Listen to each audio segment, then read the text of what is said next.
question. Would you want this face operating on you? Yeah, neither would I.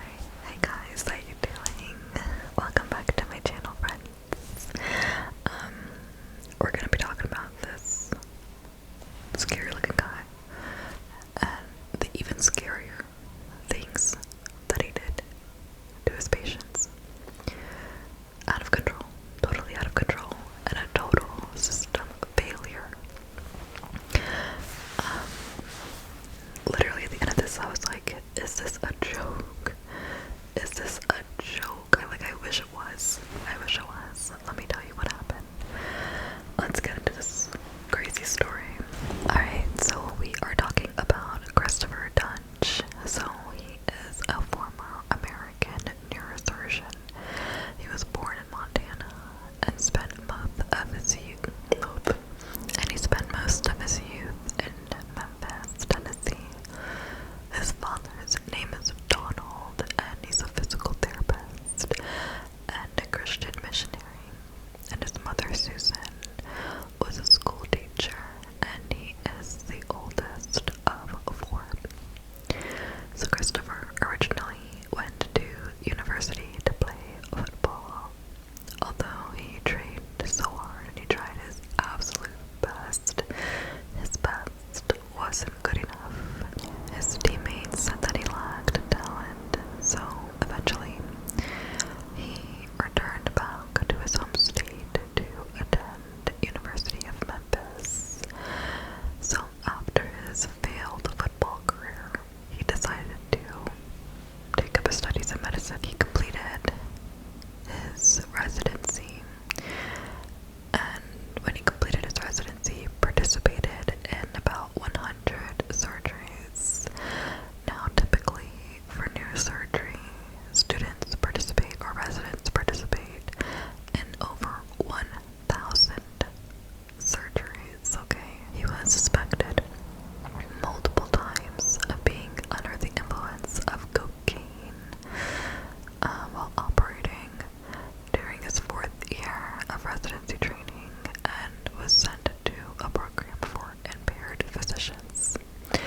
He remained there for several months before being allowed to return to the residency program.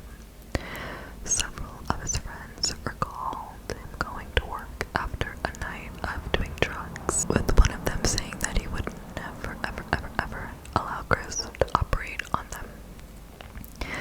While in Memphis, Chris frequented strip clubs. It was his thing, and he had come to the attention of a young lady named Wendy, who was one of the dancers at the club. In 2011, she approached him at a different club that she was stripping at, and she noticed that all of the other girls were over there, making, her aware that, he was a doctor, and of course, that's where you're gonna go because that's where the money is, right? So after getting to know Chris, Wendy pretty much moved in with them right away. They went on to have 2 sons together, and though they had broken up just before their second son was born in September 2014. By the time Chris met Wendy, he had already racked up about $500,000 in debt, even though he was doing relatively well in his career. His name appeared on several papers, medical papers, patents, and he even was a part of starting up some biotech companies. He decided to turn to neurosurgery, which can be a very, very lucrative field. So he started to apply for work. On paper, he seemed extremely qualified. He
Chris's first patient that he operated on at Baylor.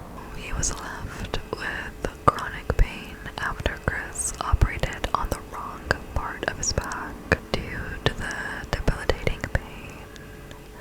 Kenneth later had a second operation by Chris again.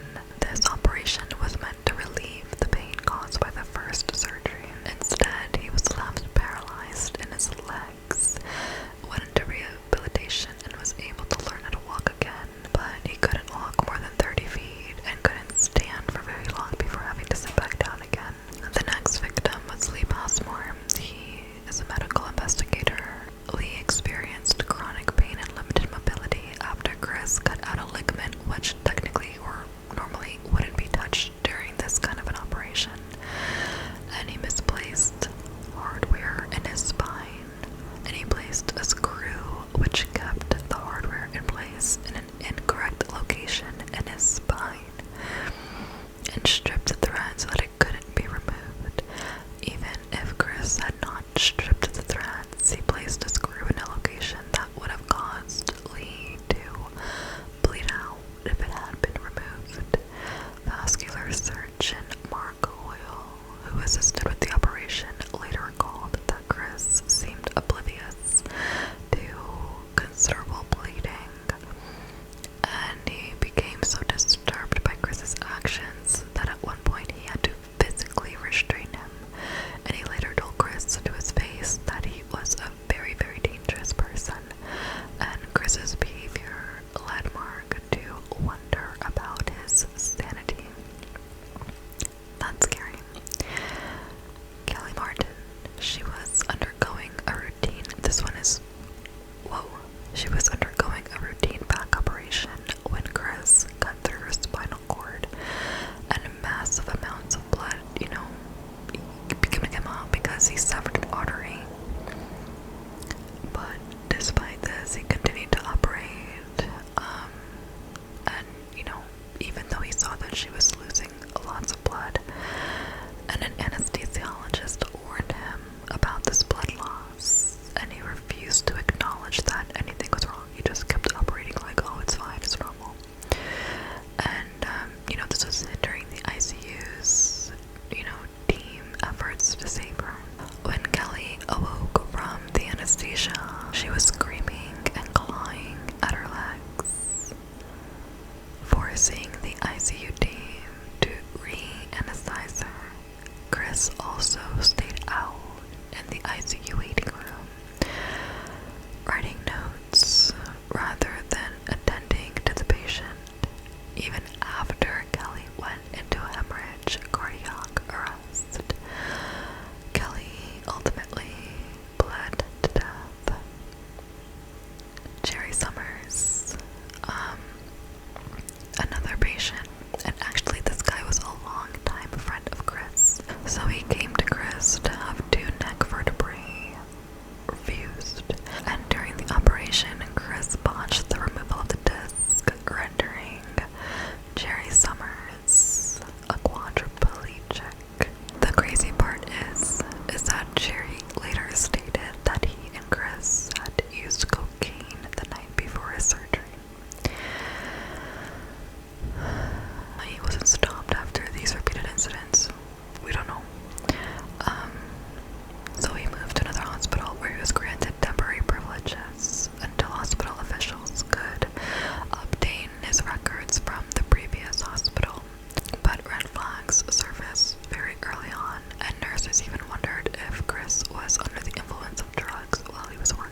Chris's last surgery, thank God. Chris ended up moving to Denver, Colorado, where he went into a downward spiral. He declared bankruptcy after listing debts of over $1 million.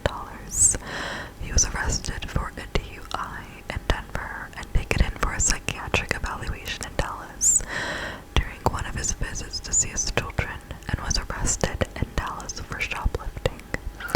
In July 2015, approximately a year and a half after his license was revoked, he was held in the Dallas County Jail for almost 2 years until his trial was ready in 2017. By this time, Chris was almost penniless, and the judge had to appoint a lawyer for him. On February 20th, 2017, he was sentenced to life in prison. So there's this director of neurosurgery named Carlos that said the only way that this happens is that the entire system fails the patients. A neurosurgery expert for Chris's defense teams himself said that the conditions which created Chris still exist, thereby making it possible for another doctor like this to come along. How terrifying. How terrifying. I mean, how many times have you heard, you trust your doctor. You trust your doctor. These people go to school, they study the body, they're humans as well, okay, but they're not supposed to make mistakes this bad. You trust your doctor. Sorry, but wouldn't the hospital itself be afraid of getting sued? Especially after some of the horrific botched surgeries this guy did. This particular subject is pretty upsetting and quite scary, because we want to trust our doctors. We want to trust that when we go to the hospital that we're going to be well taken care of. I literally just heard the other day, or a little while ago, that this man literally woke up with the doctor over him with his hand in his wound. He was sleeping. He was literally standing up, sleeping with his hand in this guy's freaking leg. I remember hearing a story in France here. I forgot where this doctor was, dentist, I forgot where he was located, but an evil dentist pulling out too many teeth of patients, causing their teeth to kind of rotten, and just having a horrible situation going on here. And he did this to many, many people. People already have a lot of things to worry about. The last thing you want to worry about is the person that you entrust with